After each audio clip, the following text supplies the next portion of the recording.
माजी मुख्यमंत्री अशोकराव चव्हाण यांच्या उपस्थितीमध्ये दत्तयाग महायज्ञाची पिंपळगाव येथे बैठक संपन्न। श्रीराम कथा 108 कुंडी दत्तयाग महायज्ञ व श्रीराम संकीर्तन 16 पिंपळगाव मध्ये होणार संपन्न। हदगाव तालुक्यातील पिंपळगाव येथे दत्त मंदिर देवस्थान येथे श्रीराम कथा व 108 कुंडी दत्तयाग महायज्ञ संकीर्तन 16 होणार असून या कार्यक्रमाला संपूर्ण महाराष्ट्रातून भाविक येणार असल्याचं सांगण्यात येत आहे। या बैठकीला येणाऱ्या भाविकांचं व्यवस्थेचं नियोजन लावण्याचे संदर्भात आज प्रशासनाच्या उपस्थितीमध्ये नियोजन बैठक पार पडली। या बैठकीला महाराष्ट्र राज्याचे माजी मुख्यमंत्री अशोकराव चव्हाण, आमदार बाबूराव कदम, मुख्य कार्यकारी अधिकारी जिल्हा परिषद नांदेड मेघना कावली, अप्पर पोलीस अधीक्षक अर्चना पाटील, उपविभागीय अधिकारी अविनाश कांबळे, नायब तहसीलदार मुंजाजी काकडे, गटविकास अधिकारी आणि आडे राघव, सहाय्यक पोलीस निरीक्षक सहदेव खेडकर, वैद्यकीय अधीक्षक हदगाव संदीप दरबस्तरवार, तालुका आरोग्य अधिकारी संजय मुरमुरे व सर्व पक्षाचे पदाधिकारी कार्यकर्ते यांच्या उपस्थितीमध्ये बैठक पार पडली। या बैठकीला मोठ्या प्रमाणात भाविकांची उपस्थिती दिसून आली। आजचे पिंपळगाव दत्त मंदिर येथे एक रामकथा निमित्तानं बैठक ठेवली होती। या बैठकीला अनेक गावचे सद्भक्त मंडळी व परिसरातील नांदेड जिल्ह्यातील राजकीय नेते माननीय अशोकरावजी सूचना केल्यावर आले आणि सर्व अधिकारी, सर्व डिपार्टमेंटचे अधिकारी मुख्य अधिकाऱ्याला बोलून सर्व भक्तवराच्या सानिध्यामध्ये बसून बैठक नियोजन बैठक झालेली आहे। या 20 मार्च 27 मार्च या दरम्यान ही जी कथा होणार आहे, कथाकार महाराज आहेत राजस्थानचे जोधपूर येथील राधाकृष्ण महाराज यांच्या मुखातून रामकथा होणार आहे। 108 कुंडी दत्तयाग यज्ञ होणार आहे।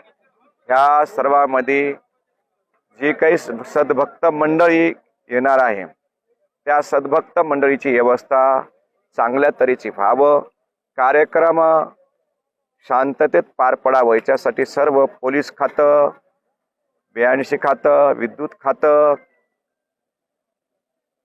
एसटी महामंडळ, गव्हर्नमेंट हॉस्पिटल, जिल्हा परिषद, तहसीलदार या सर्वांची बैठक इथं झालेली आहे आणि सर्वांनी योगदान चांगल्या तऱ्हेचे देण्याचे शब्द दिलेले आहेत।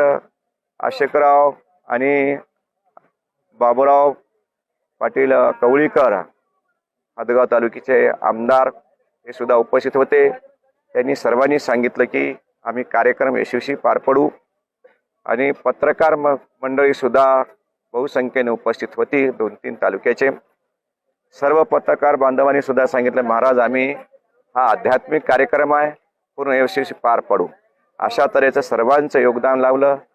जमलेली भक्त मंडळी सुद्धा सांगितलं की महाराज आम्ही सर्व सेवा करू, सेवेला कुठे आम्ही कमी पडणार नाही, सर्व जे काही कार्यक्रमाचा खर्च आहे आम्ही सर्वांनी मिळून करू असा सर्वांनी शब्द दिला आणि सेवेमध्ये सुद्धा कुठेही कमतरता राहणार नाही अशी प्लास्टिक मुक्त कार्यक्रम आहे। कुठलेही दुकान लागणार नाही। 6 किलोमीटरमध्ये ते 7 किलोमीटरमध्ये कुठेही दुकान लागणार नाही। कोण्या नारळाचं, कोण्या पेढा, बर्फी, बेल, फूल कशाचे दुकान इथं लागणार नाही अशा तऱ्हेचे निवेदन 7 गावच्या ग्रामपंचायतचं तामसा पोलीस स्टेशनला दिलेलं आहे। कोणी बी घेतं दुकान लावू बी नाही त्याचा प्रयत्न कोणी करू नये का तर प्लास्टिक मुक्त कार्यक्रम हवं। शेतामध्ये कार्यक्रम आहे जेणेकरून जनावरांना प्लास्टिक टाकून गेल्यानंतर त्रास होते, म्हणून जनावरांना, गाईला, बैलांना, शेळ्यांना, मेंढ्यांना त्रास होऊ नये, शेतकऱ्याला आमच्याकडून त्रास होऊ नये याच्यासाठी हा प्लास्टिक मुक्त कार्यक्रम गेल्या वर्षी खूप मोठ्या प्रमाणात पार पडलेला आहे। यावर्षी सुद्धा सर्व सद्भक्त मंडळीने आणि सर्व राजकीय मंडळी सुद्धा कार्यक्रम तुमचा सर्वांचा आहे। सर्वांनी या कार्यक्रमात सहभाग नोंदवावा, आपण सेवा द्यावी आणि कार्यक्रम यशस्वी धर्माचा, सनातन हिंदू धर्माचा कार्यक्रम आहे आणि सर्वांच्या कल्याणाकरता कार्यक्रम आहे। कोणाचा याच्यामध्ये निजी स्वार्थ नाही आहे, म्हणून तुम्ही सर्वांनी हा निष्काम कार्यक्रम तुम्ही पार पाडावा, तुमच्या हातून सत्कर्म पार पाडा अशा तऱ्हेची बैठक खूप छान तऱ्हेने पार पडली। आमचे पत्रकार लोकांनी खूप चांगल्या तऱ्हेचे योगदान गेल्या वर्षी दिलेलं आहे आणि यावर सुद्धा मी आशा बाळगतो की चांगल्या तऱ्हेची सेवा पत्रकार सुद्धा देतील. आणि पत्रकार बांधवाला माझं एक आव्हान आहे की तुम्ही सर्वांना हे समाजापसरो कार्यक्रम पहुंची करावा. तुमची लेखन चांगल्या तऱ्हेची चालवून सर्वांना आध्यात्मिक मार्ग तुमच्या माध्यमातून सुद्धा पहुंची करावा. अशा तऱ्हेचा हा कार्यक्रम खूप यशस्वी पार पडला. बहुसंख्येने भरपूर लोक इथं सहभागी झाले होते. त्याच्यामुळं आजचा कार्यक्रम पूर्ण यशस्वी झाला. सर्वांना खूप खूप आशीर्वाद. भक्तवर्गांना जतपर आमचा आवाज तुमच्या पसरो पोहोचल त्यांना सर्वांना खूप खूप आशीर्वाद. आणि यज्ञाला ज्याला कोणाला बसायचं असेल त्यांनी सुद्धा रितसर ऑफिसमधून पावती फाडून घ्यावी आणि सवळ्यामध्ये पूजेला बसायचं आहे. 2-3 तास लागते त्या पूजेला. दत्तयाग विश्वशांती यज्ञ आहे. त्या यज्ञामध्ये सर्वांनी पावती फाडावी आणि ज्याला यथाशक्तीप्रमाणे जे काही दान करता येते आपण स्वतःनं दान करावं. दानाचं महत्त्व खूप मोठं आहे. अशा धर्म कार्यामध्ये तुम्हा सर्वांना दान घडावं हा हेतून कार्यक्रम आहे. यावर्षी या कार्यक्रमामध्ये रामदेव बाबा येण्याची शक्यता आहे. त्यांनी हो म्हणून शब्द दिला. तारीख फिक्स नाही पण तारीख फिक्स होऊ शकते. म्हणून तुम्ही अनेक साधू संत तुम्हाला दर्शन घडणार आहे. म्हणून तुम्ही सर्वांनी या कार्यक्रमामध्ये येऊन आपलं जीवन धन्य करून घ्यावं असा सर्वांना आशीर्वाद. सर्वांना आशीर्वाद.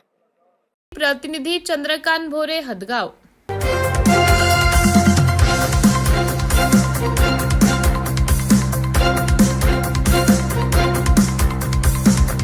समाज साधना न्यूज, समाजहितासाठी सदैव अग्रेसर.